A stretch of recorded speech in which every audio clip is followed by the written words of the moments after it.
오늘 우리에게 주신 하나님 말씀은 구약성경 다니엘 1장 1절에서 17절까지의 말씀입니다. 구약성경 다니엘 1장 1절에서 17절까지 말씀입니다. 이 말씀 함께 봉독할 때에 살아계신 하나님께서 우리에게 은혜 주시기를 원합니다.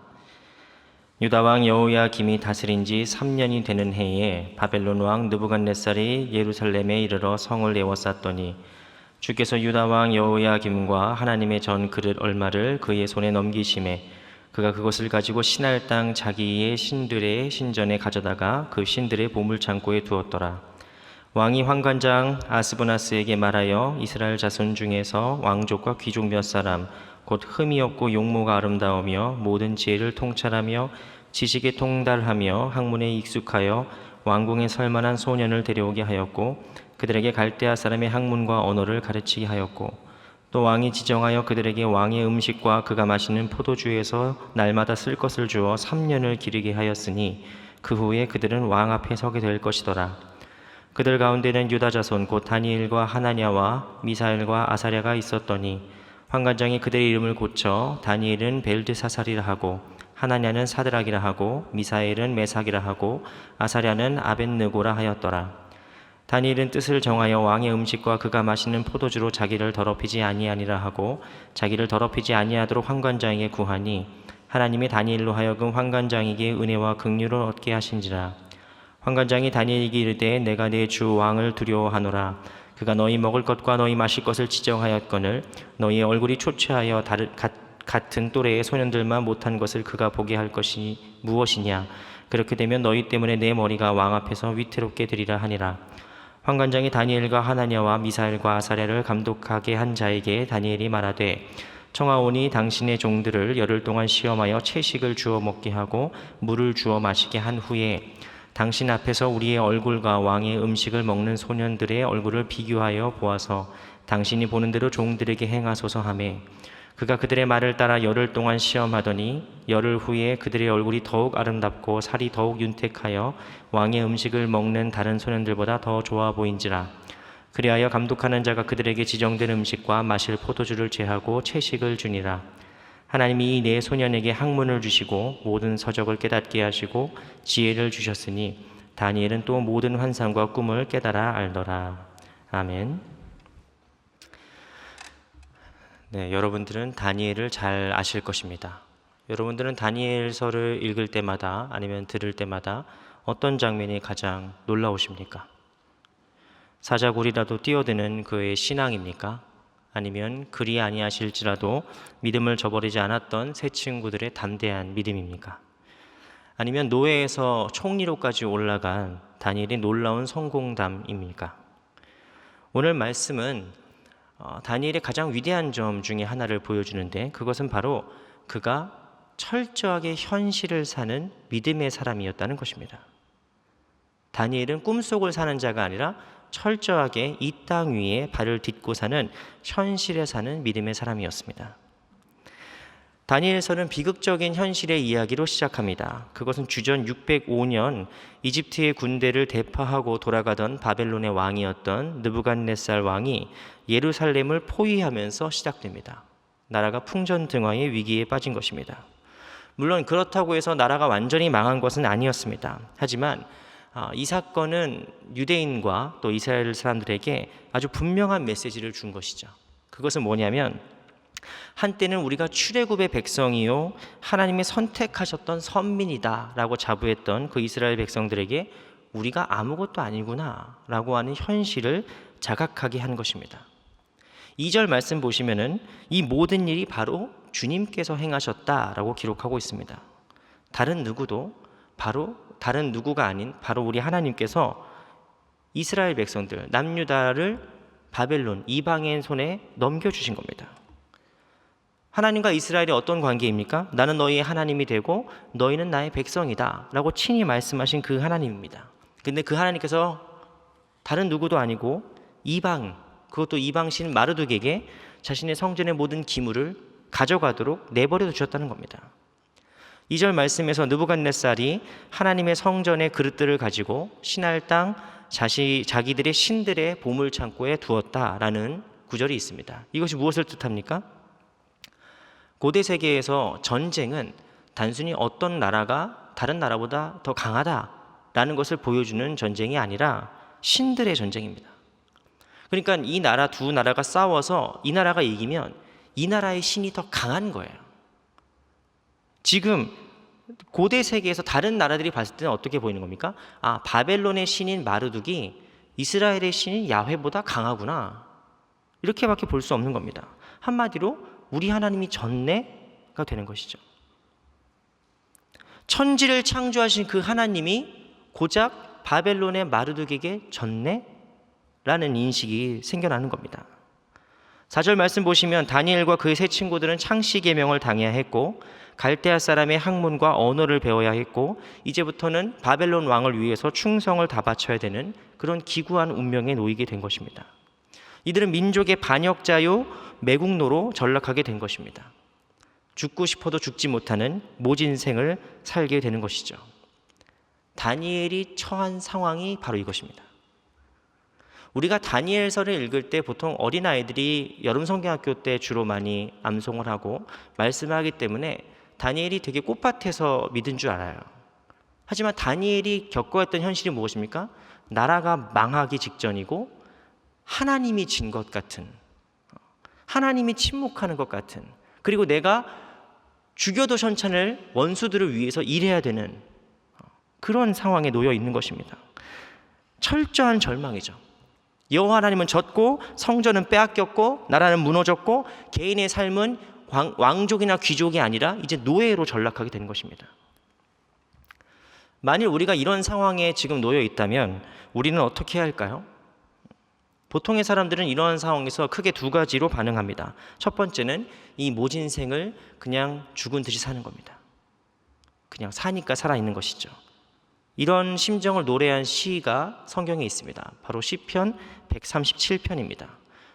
5절까지만 함께 읽어보도록 하겠습니다. 우리가 바벨론의 여러 강변 거기에 앉아서 시온을 기억하며 울었도다. 그 중에 버드나무가 우리가 우리의 수금을 걸었나니 이는 우리를 사로잡은 자가 거기서 우리에게 노래를 청하며 우리를 황폐하게 한 자가 기쁨을 청하고 자기들을 위하여 시온의 노래 중 하나를 노래하라 함이로라. 우리가 이방 땅에서 어찌 여호와의 노래를 부를까? 예루살렘아, 내가 너를 잊을진데 내 오른손이 그의 제주를 잊을지로다. 시편 137편은 바벨론의 어느 강가에서 지은 노래입니다. 어떤 이 시인은 지금 노역의 고단함 때문인지 아니면 망국의 서름 때문인지 어쨌든 울고 있어요. 시냇가에서 울고 있습니다. 노역을 하다가 울고 있습니다. 그런데 바벨론 사람들이 군대들이 쓱 와가지고 머리를 툭툭 치면서 얘기하는 거예요. 노래 한번 불러봐. 니네 나라 곡조 한번 뽑아봐. 어디 한번 유대 노래 좀 한번 들어보자. 툭툭 건드리는 겁니다. 그러니까 그 비참한 심경이 이루 말할 수가 없는 것이죠. 그래서 우리말 성경 5절에서는 어떻게 써 있습니까? 내 오른손이 그의 제주를 잊을지로다 라고 써 있어서 되게 고상한 표현 같지만 세번역 성경에서는 이 구절을 더 적나라하게 이렇게 번역했습니다. 예루살렘아, 내가 너를 잊는다면 내 오른손아 너는 말라 비틀어져 버려라. 내 손이 말라 비틀어지는 게 나은 거예요. 내가 어떻게 우리 가족을 죽이고 고향을 불태운 바벨론 나라 사람들 앞에서 좋다고 노래를 부를 수 있습니까? 그러니까 수금을 치는 이 오른손이 말라버리는 게 차라리 나을 정도로 죽기보다 싫은 상황을 한 것이죠. 그래서 이런 억울하고 완벽한 절망에 빠졌을 때 사람들이 두 번째로 취하는 행동이 무엇이냐? 바로 결사입니다. 결사, 죽음을 각오하는 것이죠. 이럴 때는 주로 강성 발언들이 나옵니다. 죽자, 이렇게 사느니 죽느니 못하다. 차라리 싸우자, 죽더라도 싸우다 죽자 라고 하는 강성 발언들이 나오는 것이죠. 물론 역사 속에서 수많은 숭고한 희생들이 있었습니다. 그런데 우리가 이쯤 되면 또 이제 곧 총선이 얼마 남지 않았으니까 우리가 대충 알지만 보통 강성 발언을 하는 분들의 의도나 목적이 그렇게 또 강성은 아니에요. 강하게 주장하고 강하게 얘기하는데 결국 그걸 통해서 조금 더 배타주의적인 사고랄지 아니면 민족주의적인 어떤 그런 결집을 위해서만 강하게 얘기하는 척할 때가 있는 것이죠. 실제로 남유다 상황은, 특히 시드기야 당시는 바로 이러한 정치적인 강성적인 민족주의와 정치적인 극단주의로 인해서 결국 만국의 기운을 이겨내지 못했습니다. 그러니까 다니엘이 처한 현실은 그것입니다. 내가 어떻게 살아야 되냐? 살자니 너무 힘들고 죽자니 이대로 죽을 수 없는 이런 딜레마 속에 있는 것이죠. 내가 죽지 못해 사는 생도 아니고 내가 죽음으로 내 정직함을 내 어떤 고결함을 보여줄 수 있는 삶도 아닙니다. 그래서 다니엘이 어떻게 살아가는지, 이런 완벽한 절망 속에서 다니엘이 어떻게 극복하는지를 이제 읽어보면 놀랍게도 다니엘은 아주 잘 살아갑니다. 이런 힘들고 어려운 절망 속에서도 아주 잘 살아갑니다. 밥도 잘 먹고 공부도 열심히 하고 일도 잘합니다. 그래서 다니엘이 나중에 어떻게 됩니까? 왕들이 계속 총애하는 사람이 돼요. 심지어 정권이 바뀔 정도가 아니라 제국이 바뀌는데, 나라가 바뀌었는데도 다니엘은 여전히 쓰임받습니다. 어떻게 그럴 수 있습니까? 어떻게 다니엘은 이런 엄청난 딜레마 속에서도 굳건하게 자신의 자리를 지킬 수 있습니까? 다니엘서 6장을 보시면 그는 왕의 조서에 도장이 찍힌 것을 알면서도, 그러니까 내가 지금 기도했다가는 정치적인 모략에 의해서 죽을 수밖에 없다라는 사실을 알면서도 하나님께 기도하기를 쉬지 않습니다. 9장에서도 그는 목을 놓아서 국가와 민족을 위해서 하나님께 기도합니다. 독특한 것이죠. 차라리 다니엘은 망한 나라 이제 나랑 상관없습니다. 난 이제 바벨론 사람 할랍니다. 난 이제 페르시아 사람 할랍니다. 라고 해서 완전히 글로 돌아가 버린 것도 아니에요. 목에 칼이 들어와도 기도를 멈추지 않습니다. 그래서 이 다니엘의 모습이 얼마나 독특하냐면 8장 27절 말씀 보시면 이렇게 써 있습니다. 이에 나 다니엘이 지쳐서 여러 날 앓다가 일어나서 왕의 일을 보았느니라. 환상을 보고 이 환상이 무슨 뜻이지? 하나님 말씀이 무슨 뜻이지? 고민하는데 곧바로 일어나서 또 왕의 일을 합니다. 곧바로 또 일어나서 국정을 운영하는 거예요. 그러니까 하나님의 환상을 보는 깊은 신비한 체험을 하다가도 또 정신 차리고 국정을 운영하는데 전혀 문제가 없는 그런 일을 하는 것이죠. 우리는 보통 누군가 신앙이 좋다라고 말할 때 어떤 사람이 신앙이 좋으면은 그 일은 좀 잘 못한다, 능력은 좀 떨어진다 라고 생각하는 경향이 있습니다. 그리고 저 사람이 아주 능력 있고 인정받는 사람이라면 신앙은 조금 낮아도 좀 약해도 우리가 보통 눈 감아주는 경우도 있습니다. 그래서 많은 청년들의 기도 제목이 무엇이냐? 신앙 좋고 능력 있는 배우자를 만나게 해주세요 인 거죠. 그럼 만나면 되잖아요. 근데 왜 이게 기도 제목이냐? 어려워서 그래요. 찾기가 어려운 겁니다. 여러분, 현실적으로 영성과 능력이 골고루 균형을 갖추고 있는 사람이 많지는 않습니다. 소위 사회에서 실력 있고 인정받고 성공하면서 동시에 믿음도 좋고 모범적인 그런 성도를 만나는 것이, 물론 우리 교회는 참 만나기 쉽습니다. 둘러보면 다 그런 분들이죠. 그런데 사실 쉽지는 않아요. 이게 균형적으로 가는 게 쉽지 않습니다. 내가 하나님 믿는 신앙인인데 이런 일을 해도 되나? 내가 이래도 되나? 내가 지금 이 회사에서 이 사업에서 성공을 해야 되는데 신앙적인 문제 때문에 내가 고민하고 갈등하는 그런 질문들과 문제들이 우리 삶에 생긴다는 겁니다. 그래서 정리해서 말하자면 우리가 그리스도인답게 그리스도인의 정체성을 가지고 살자니 이 세상에 걸맞지가 않는 거예요. 그 동시에 내가 이 세상에서 성공하고 좀 적합하고 이렇게 적절하게 살아가자니 그리스도인답지 않은 거예요. 그러니까 이런 어려운 딜레마를 독일의 신학자인 위르겐 몰트만이라는 사람은 뭐라고 불렀느냐? 정체성과 적절성의 딜레마다. 오늘날 교회는, 오늘날 그리스도인들은 정체성과 적절성이 서로 충돌하는 딜레마에 빠져 있다라고 진단했습니다. 어려운 거죠. 그런데 오늘 우리가 보는 다니엘은 그 딜레마를 푼 사람이에요. 다니엘은 하나님 앞에서도 100점짜리고 세상에서도 100점짜리 인생을 살았습니다. 실력으로도 부족하지 않고 영성도 충만한 삶을 산 것이죠. 그래서 우리가 다니엘을 이해하는 게 애들이 이해하기 쉽지 않습니다. 애들은 그냥 이렇게 기도하면 되잖아요. 그런데 정말로 이 삶의 문제들을 직면한 어른들이 오히려 다니엘을 봐야 우리가 어떻게 살아야 되는지, 우리 신앙의 모델이 무엇인지를 이 다니엘을 통해서 배울 수 있는 것이죠. 사자굴에 던져진 것 같은 위기감, 사자굴에 던져진 것 같은 그런 절망스러운 상황 속에서도 기도할 수 있는 그런 경험이 있어야 이 다니엘이 우리에게 더 체감되는 겁니다. 실감이 되는 것이죠. 그래서 오늘 말씀은 다니엘의 오늘 초반부의 삶에 나타나는 모습을 통해서 화이부동과 낭중지추라는 두 가지 사자성어를 가지고 다니엘의 모습을 함께 살펴보려고 합니다. 첫 번째로 화이부동입니다. 오늘 말씀 3절에서 5절까지 말씀을 보십시오. 어떤 내용이 나오냐면은 바벨론 제국이 이스라엘 자손 중에서, 남유다 자손 중에서 왕족과 귀족을 택합니다. 그리고 그 중에서도 제일 똑똑한 사람들을 골라서 이제 자신들의 학문과 언어를 가르치고 있습니다. 왜 그럴까요? 써먹으려고 그러는 거죠. 인재를 등용해서 써먹으려고 그렇게 가르치는 겁니다. 그런데 다니엘이 여기서 어떻게 하고 있느냐? 다니엘이 여기서 막 저항했느냐? 다니엘이 유다 다른 사람들을 같이 모집해가지고 막 데모를 일으켰느냐? 그렇지 않아요. 열심히 공부합니다. 열심히 갈대아의 그 사람들의 언어를 배우고 학문을 배우는 겁니다. 지금으로 치면 경영학도 배우고 천문학도 배우고 기상학도 배우고 여러 가지를 배우는 것이죠. 아마 당시에 누군가는 다니엘을 보고 변절자라고 손가락질했을 것입니다. 저거 기회주의자, 저거 바벨론 오더니 바벨론의 개가 됐네 라고 손가락질했을 것입니다.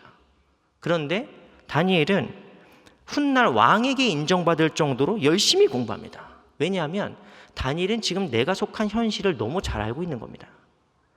나는 망한 나라의 왕족이다.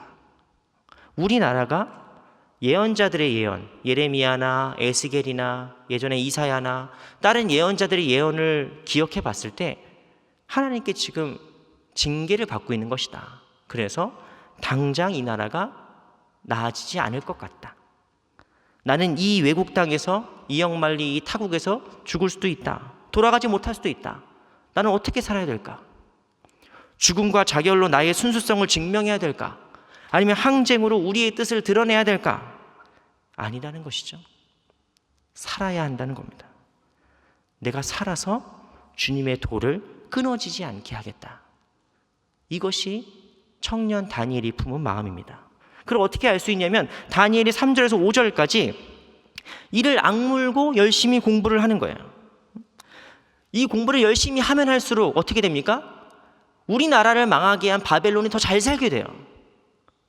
내가 더 공부를 열심히 하고 내가 더 나라를 잘 다스릴수록 우리나라를 망하게 한 바벨론이 더 부강하게 됩니다. 그런데 이 치욕스러운 현실에서도 다니엘은 열심히 공부해서 하나님께 쓰임받을 그날을 기다리는 겁니다.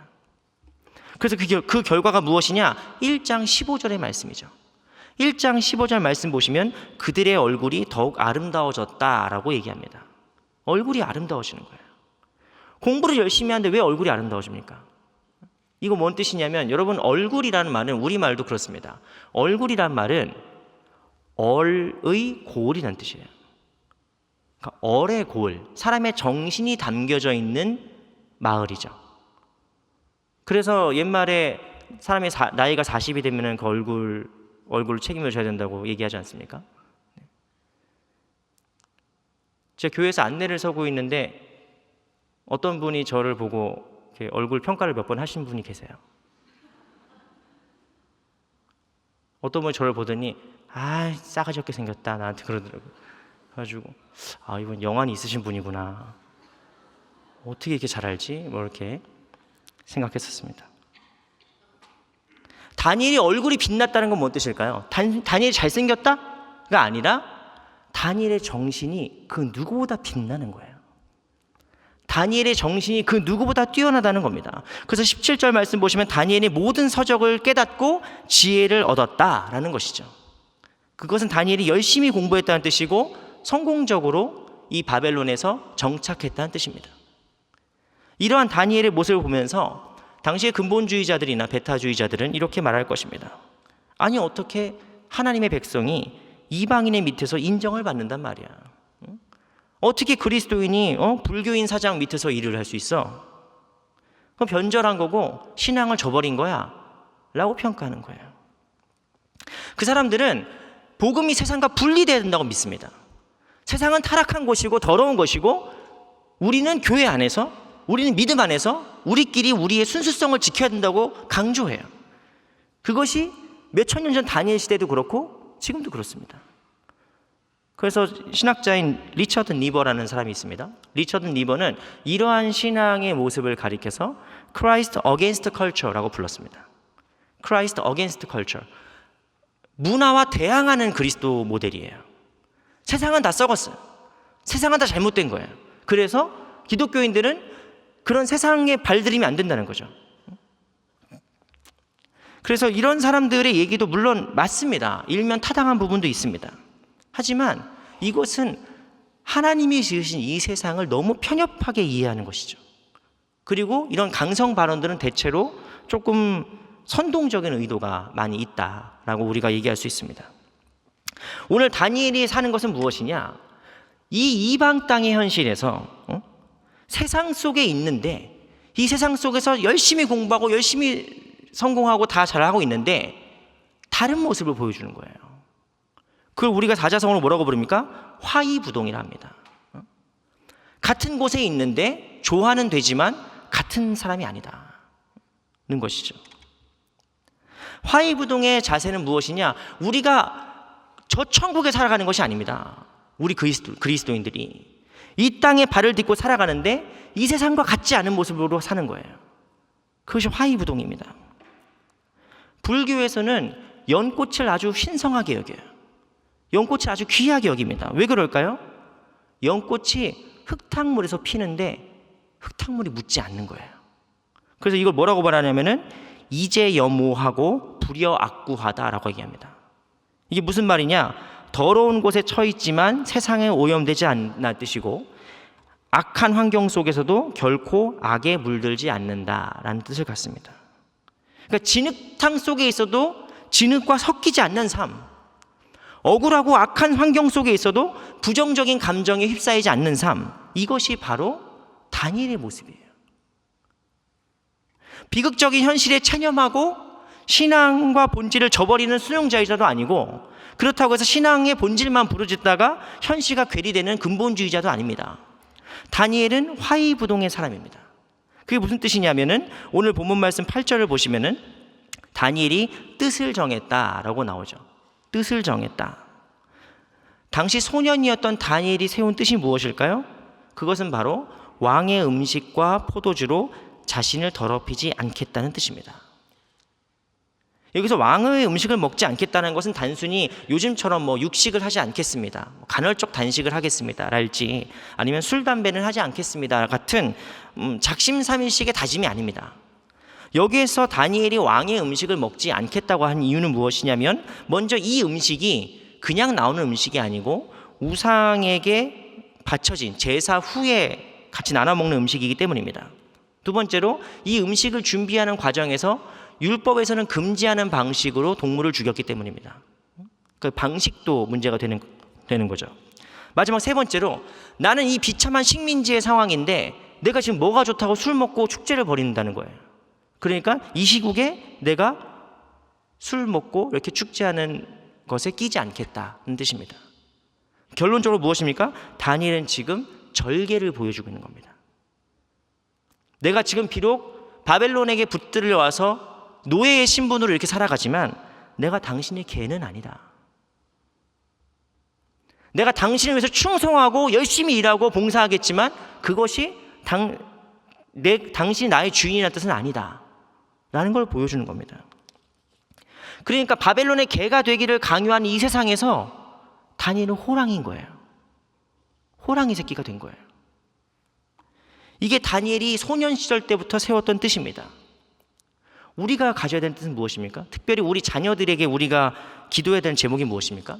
바로 이러한 거룩한 절개와 관계가 있어야 되는 것이죠. 어떻게 됐든 간에 좋은 대학만 가고 어떻게 됐든 간에 좋은 직장만 들어가면 괜찮다, 돈 많이 벌면 괜찮다라고 가르치는 것이 아니라 옳은 방법으로 인정받고 성공하기를 우리가 그런 신앙의 모범을 보여줘야 하는 것이죠. 그냥 돈만 많이 벌면 된다라고 하는 가볍고 천박한 마음이 아니라 내가 당신을 위해 충성을 다하겠지만 그 얘기가 당신의 노예라는 뜻은 아니다. 내가 밥 한 그릇 빌어먹자고 당신한테 이런 일을 하는 건 아니다 라고 하는 어떤 관계가 있어야 되는 것이죠. 호랑이 새끼 같은 그런 담대함이 우리 마음속에 살아있어야 된다는 겁니다. 이게 다니엘이 어린 시절부터 품은 마음이에요. 호랑이죠. 호랑이는 함부로 못 건드립니다. 우리가 다니엘처럼 살아간다는 것은 무엇이냐? 화이부동은 무슨 뜻이냐? 그냥 좋은 게 좋은 거지 뭐.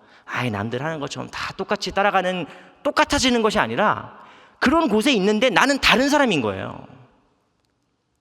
그런 곳에 있지만 나는 호랑이인 거예요. 그러한 담대함이, 그러한 절개가 다니엘의 모습이고 우리가 닮아가야 될 화이부동의 자세인 줄로 믿습니다.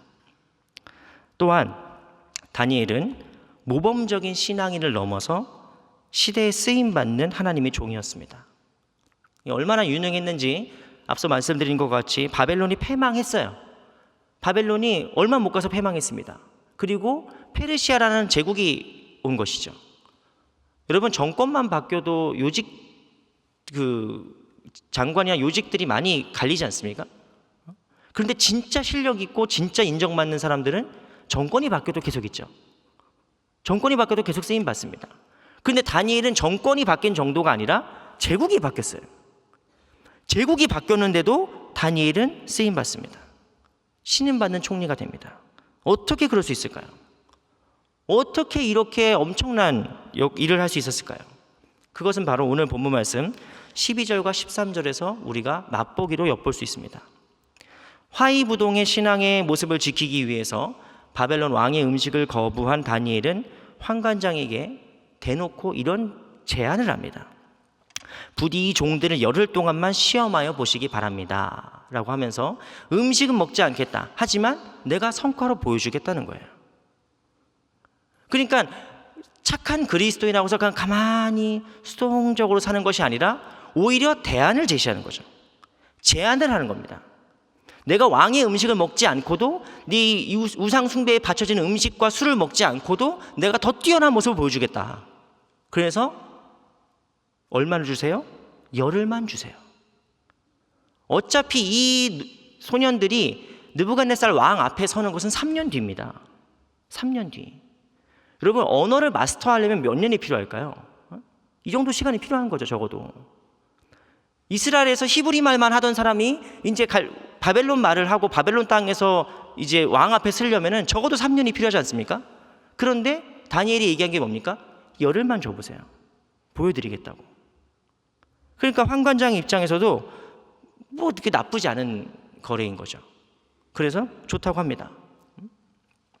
다니엘은 이렇게 협상하죠. 우리는 왕의 음식을 먹지 않고 우리의 율법과 신앙에 합당한 음식을 먹겠습니다. 그런 다음에 우리와 다른 사람들의 얼굴을 한번 비교해 보십시오. 그러니까 믿져야 본전인 환관장에게도 이 제안이 건방진 것이 아니라 수용 가능한 제안인 것이죠. 그래, 한번 해보자. 열흘이니까 한번 해보자는 것입니다. 그 결과 어떻게 됩니까? 하나님의 얼이 깃든 얼굴이 되는 거예요. 하나님의 얼이 깃든 얼굴.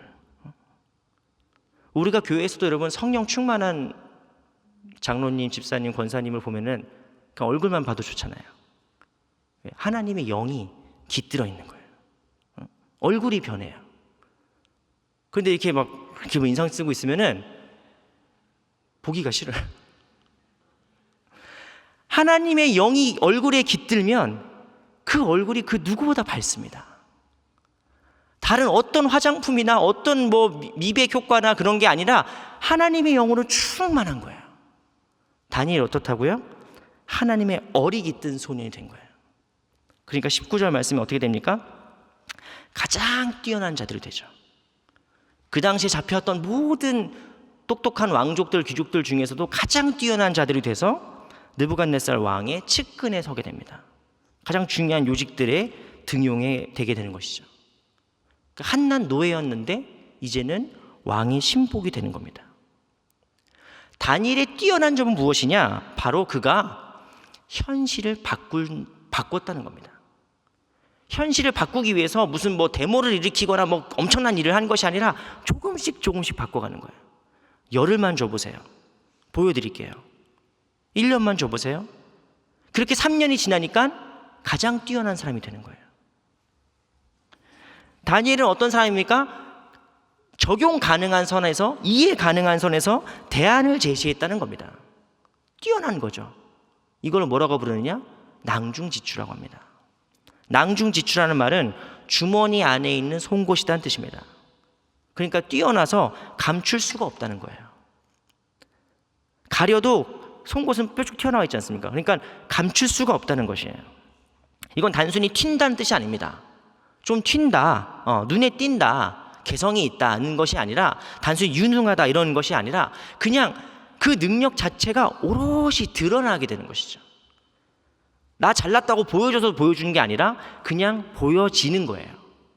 왜냐하면 이 말이 어디서 나오냐면은 사마천이 쓴 사기에 나오는 말입니다. 낭중지체의 인재는 언제 드러나냐? 전쟁이 일어날 때 드러나게 돼요. 전쟁이 있을 때 다들 어찌할 바를 모르고 우왕좌왕 될 때 낭중지추 같은 인물이 나와서 이 인물이 이 전쟁을 이렇게 끝낸다는 것이죠.